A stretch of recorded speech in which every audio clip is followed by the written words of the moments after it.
Ooh, this video is gonna get me canceled, but I'm a black man in beauty living in America, so I've been canceled. So.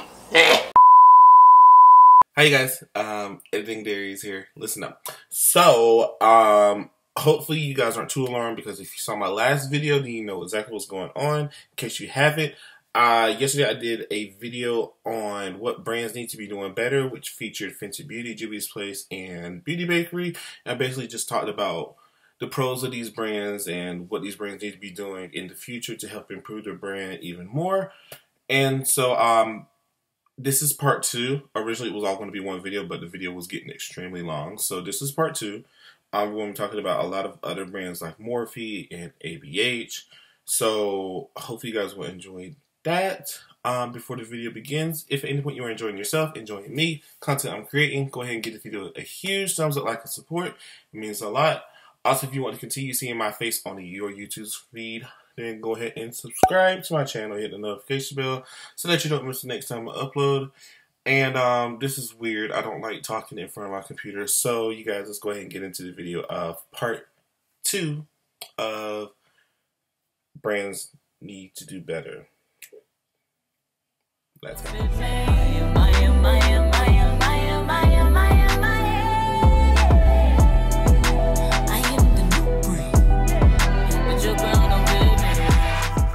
Alright, next brand we have is Morphe. Okay, so you guys know who Morphe is. Literally, Morphe is like, Morphe started off as Morphe brushes, became more cosmetics. We know Morphe, in my opinion, is the more affordable alternative to Sigma. Their brushes are more affordable. They have a very high quality. It's a cult favorite of a lot of people, and including myself. And so it's affordable. They come up with great products. Like, Morphe has released some of the biggest products over the past few years. And so when it comes to Morphe and it comes to their following, it's perfectly understandable as to why they have such a huge following. Here's the problem we have with Morphe. One, their collaborations are very messy. Here's a little background story in case you guys don't know. Morphe has worked with a lot of influencers, a lot of big name influencers. They've worked with pretty much the cream of the crop. I'm not even calling that, because that's a push. They've worked with a lot of the big name influencers. They worked with Manny, Laura, a certain person who I'm not allowed to name, I don't want to name, Jacqueline, Bretman, Nikita, James. They've worked with a lot. They've worked with the household names of beauty. In the midst of all of that, there have been a lot of hits and there have been a lot of misses. The way, in particular, is the way that they handled the Jaclyn Hill situation. I feel as though that situation was just a mess. Like, you went from releasing an eyeshadow palette, which was the biggest release of that year pretty much, to releasing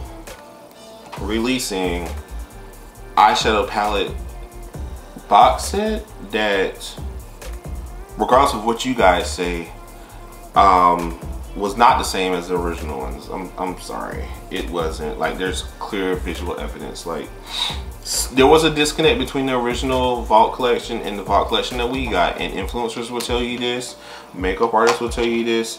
Anyone who has an eye and ear for makeup can tell you that there is a clear disconnect there. I don't care who on Morphe or Jacqueline's team will try to fight that. That is not the case. So the way that they just handled that was wrong. It was like, and I'm not even the biggest fan of Jacqueline. I like some of her I like the products that she's came out with, but Morphe, in my opinion, Morphe just left Jacqueline out to dry. Like, they left her to deal with the whole mess of the situation with her vaults, and it was like, well, you guys produced the eyeshadows, why aren't you guys taking fault for the eyeshadows? And it's like, as much as I may find Jacqueline to be a bit annoying, like, the girl didn't deserve a lot of the backlash, because Morphe was the company, and it's like, what happened? Like, you guys left. Like, if Jacqueline's Vault collection went off without a hitch, you guys would have been right there. But because it got a lot of backlash, it just, you guys left her out to dry. The poor girl didn't deserve that. So I really hated the way that they handled that situation, and then they just gave her a brush set to help make the situation better, and then next thing you know, boom, they move on to the next thing.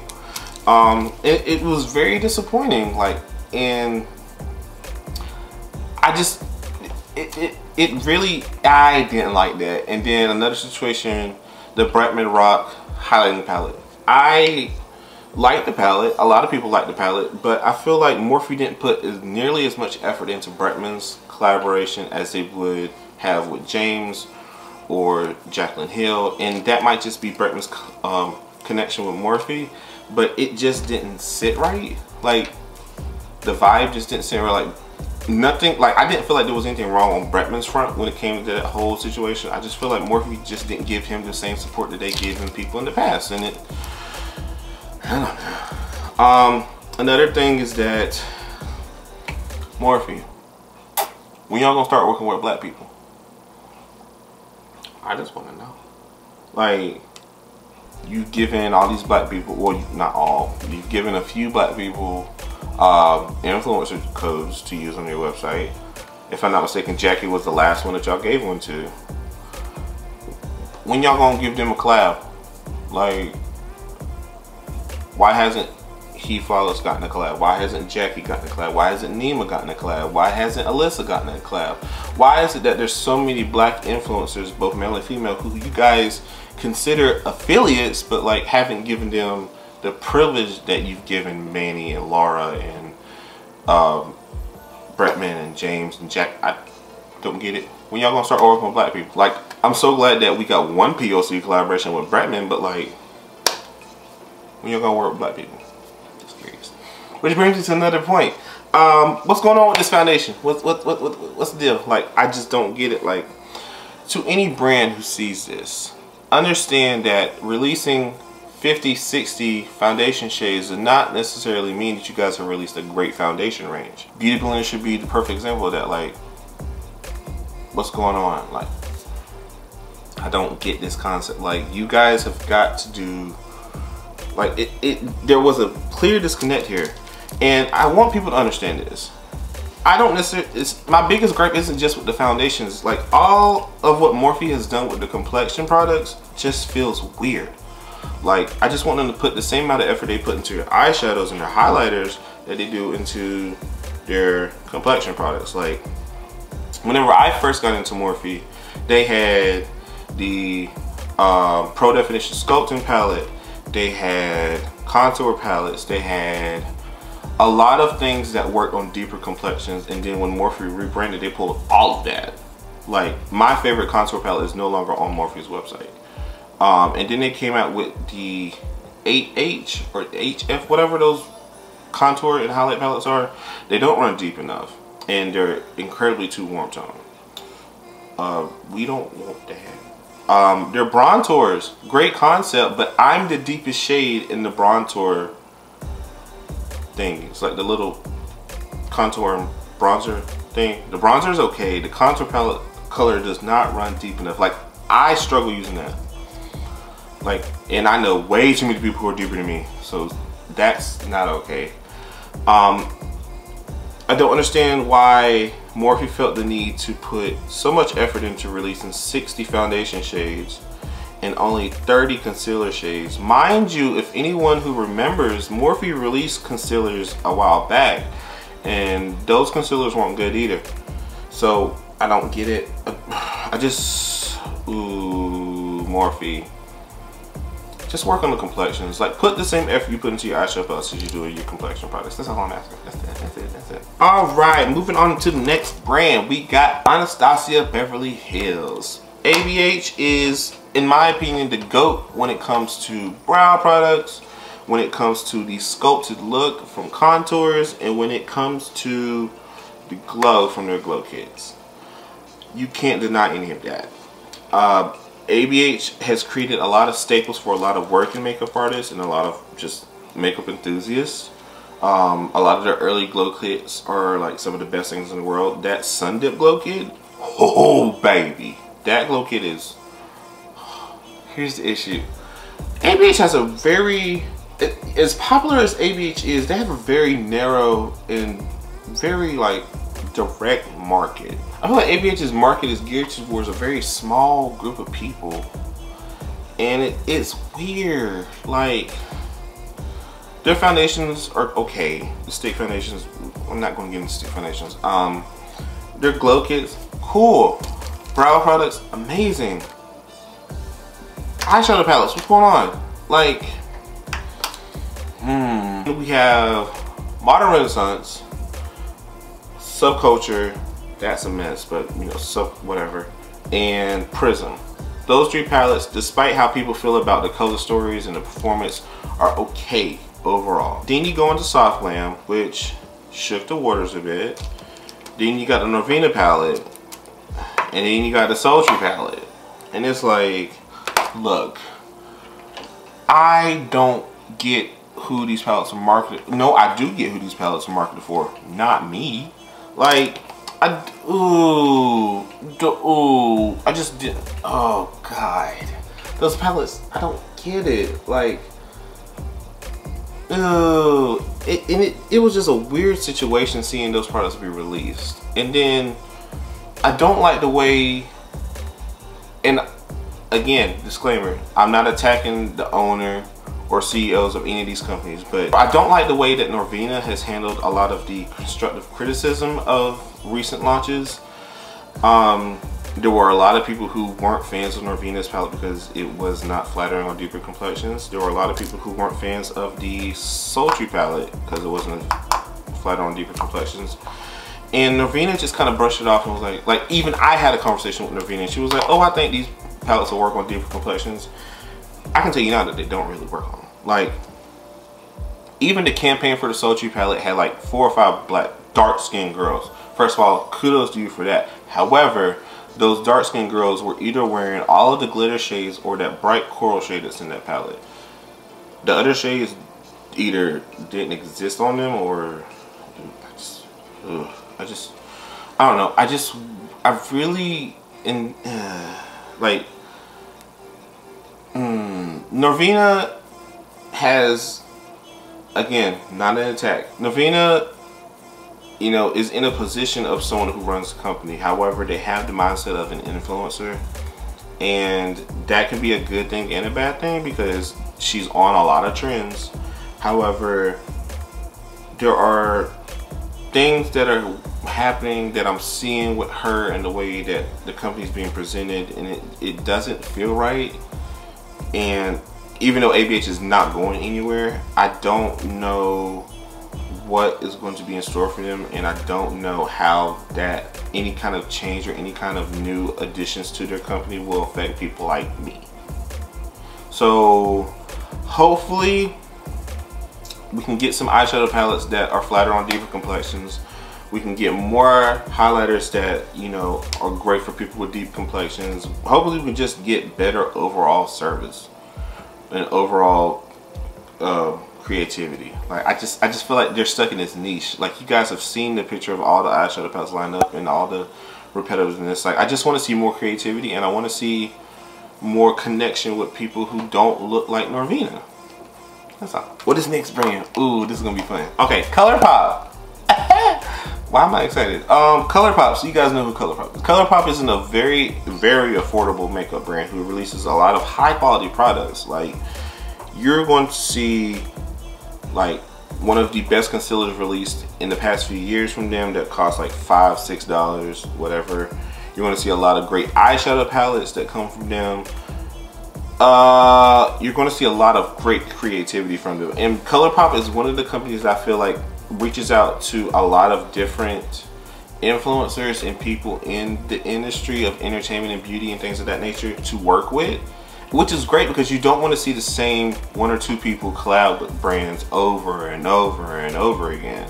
So that's exciting, but that's also a curse. I know you guys see this. I know you guys definitely saw this at the end of the year. Colourpop, slow down with the releases. It's like between the months of like October to December, I feel like we were flooded with releases and collaborations and collections from Colourpop. I'm gonna tell you exactly when this all started to happen. So throughout the year, we had gotten a few releases from new. Between like the time of like late October, I don't know what happened, but like we just got flooded. I remember it was like Kathleen's Zodiac collection that came out, and then I remember like Shayla's second collab with them came out. And then I remember right after that was the Karrueche collab came out, which I feel like was the most slept on collab from Colourpop in 2018. Like Karrueche's collaboration was so beautiful. It was a great approach on deep, warm, and neutral tones that we have not seen from anyone in a while and needed. And it came and went, because right after that, Bretman's collab came out, which again was one of the best collabs of the year, in my opinion, second to James Charles's collab. And then right after Bretman's collab, we had what, the glitters that they came out with, and then right after that, the holiday collection came out, and then we got like another release of holiday collections, and then we got the next Isla Sarahi collection. It was just like, it was a lot. And Colourpop made a lot of jokes about like, oh, can you guys start releasing collabs and then memes and gifts and things like that. However, at some point, the noise that we as consumers are making should be important to you. Like, to have, what was it, like maybe 8, almost 10 collaborations come out within the course of 2 to 3 months,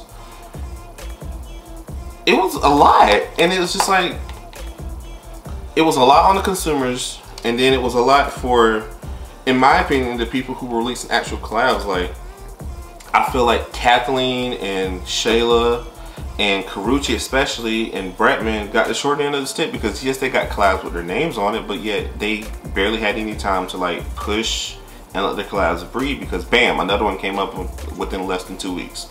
It was really frustrating.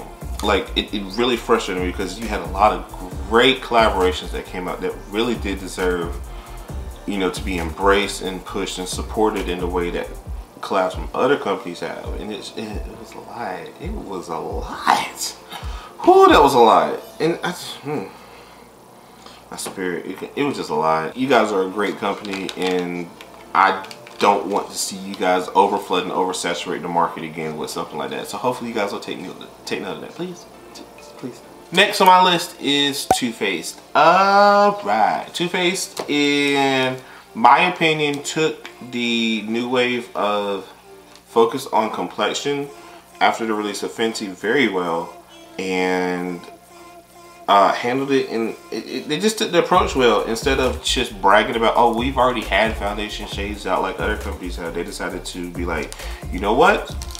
Our foundations need work. We need to work on our shade range. So they reached out to Jackie and was like, hey, can you please come and help us curate and create new shades to fit people of color who need them? And I feel like that's the approach that a lot of companies should have took but didn't, and which is why I feel like Too Faced, you know, handled it well, whatever. So yeah, Too Faced is a fairly decent company. I enjoy a lot of their products. Their complexion products are really good. Their complexion products as of lately have been extremely well. And yeah, what the problem lies here is that with Too Faced, they've been in a lot of mess, and like a lot of mess. For starters, and for finishers, I understand that Too Faced has been, you know, is now owned by Laura Mercier, if I'm not mistaken. Correct me if I'm wrong, editing Darius. You big dummy. Estee Lauder. Where do you get Laura Mercier from? Continue. I know that they are under a new partnership, new ownership. However, the brand still has a lot of ties with Jared. And unfortunately, Jared has a very colorful attitude, if you will. He's been in a lot of situations with different people and different influencers, things of that nature. He's found himself in hot water as of recently with a situation that was just like tone deaf to people who are dealing with it is just bad. Like, you guys know the situation. If not, then Google is your friend. but it just didn't rub the right way. And granted, like I said, Jared is not the sole proprietor of toothpaste anymore. However, because his name has been attached to the company for so long, and because he still has an input in what the company does, the company gets a bad rep for it. And it sucks because the company has such great products, and I don't want to see a company who has done some pretty great things as of recently get the, you know, the downfall of and heat of whatever. Also, stop coming out with unicorn and mermaid shit. Stop it. We don't want it anymore. Alright, and the last brand I want to talk about today is a brand that has been around for eons. But we're gonna talk about MAC. Let's talk about MAC for a second. MAC has been around forever. MAC is like the OG. You can go down to a generation or two, maybe even three, and they'll tell you about, you know, someone will be able to tell you about working or using with MAC or whatever. MAC has been around forever. There's a lot of like die-hard products that come from MAC, and I feel like in the realm of collaborations and in the realm of collaborating with a particular person, I feel like MAC handled their collaboration very well, in terms of like the Patrick Star collaboration all year long. I feel like they were able to release consistent collaborations as opposed to a company like Colourpop, who just flooded us with stuff. They were able to release consistent collaborations that were evenly distributed out in terms of spacing and allowed to breathe and stuff. And they were also able to work with someone all year long without it feeling forced or without it feeling like, you know, just feeling off, as opposed to like a collaboration with Morphe and Jaclyn Hill. No shade to either one of them. I just feel like the way that they handled a lot of stuff with Patrick's collabs over the past year worked very well in terms of the branding and like trying to like revitalize the company as a whole. Now, I say revitalize, and this is where the con comes from. MAC unfortunately has just fallen off. You have a lot, there are like a lot of like die-hard stuff like the Max Fix Plus sprays, and then a lot of the die-hard lipsticks and things like that. But in terms of like recent launches outside of Patrick Starr's collabs, it didn't fare well. Like, case in point, the Aaliyah collab that they came out with last year didn't rub a lot of people the right way, especially people who were fans of Aaliyah. A lot of her fans really just didn't feel right. Like, I watched Malibu Dollface's review with Kenneth. They can like it felt off. It didn't feel right. And it was just odd. Like a lot of the colors weren't right. A lot of like things weren't true to her, and the skin finish situation was one color, and it was like, well, who else can use it but people who were Aaliyah's complexion? Is like, okay. Another situation of a collab that just went left, or a release that went left, was Nicki Minaj's. I don't know if you guys remember, but Nicki did a collab with MAC in 2017 and released 2 lipsticks. And then after that announcement, she said she was going to be partnering with MAC at the beginning of 2018 and release a whole vault of other stuff. Never saw the light of day. It's 2019. What's going on, sis? There have been other launches that come from MAC in the past few months that just didn't stick. A lot of people didn't even know about.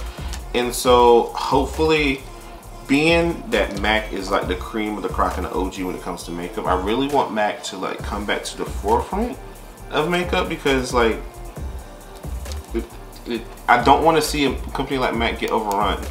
Like, they've been around forever. There's no reason why they should leave now. So hopefully we can see some improvements with them.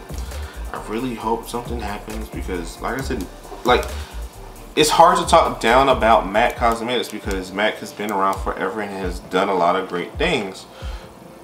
They just need improving. And that's what a lot of these companies who I brought up in today's video need. They just need a little bit of tweaking here and there to make them really pop off in the way that they should. And that's all I have to say about today's video. Again, this was not an attack on any brand, any company, any CEO, any person who works with these companies. It wasn't an attack. It was simply me giving my feedback to these brands, hopefully to help these companies become better over the next months, yearly. I know I have no impact whatsoever, but hopefully these companies are already working on these situations. If not, then I don't know. I just want to see them better. A lot of these brands are brands that I love, use on a daily basis, hold dear to my heart, and so I really want to see them improve, and hopefully they will. If not, then you know, I'll try. Alright guys, that is the end of today's video. I hope you guys enjoyed it. If you did, give it a huge thumbs up, like and support. It means so much.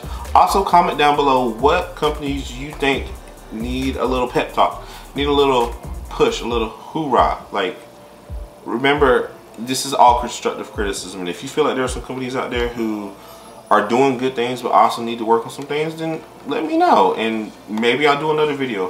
I want to do another video like this. So if you guys can think of some companies that just need some kind of tweaking, then just comment down below. Let me know. If you like this video and want to continue seeing me on your YouTube feed, then go ahead and subscribe to my channel, hit that notification bell so that you don't miss the next time I upload.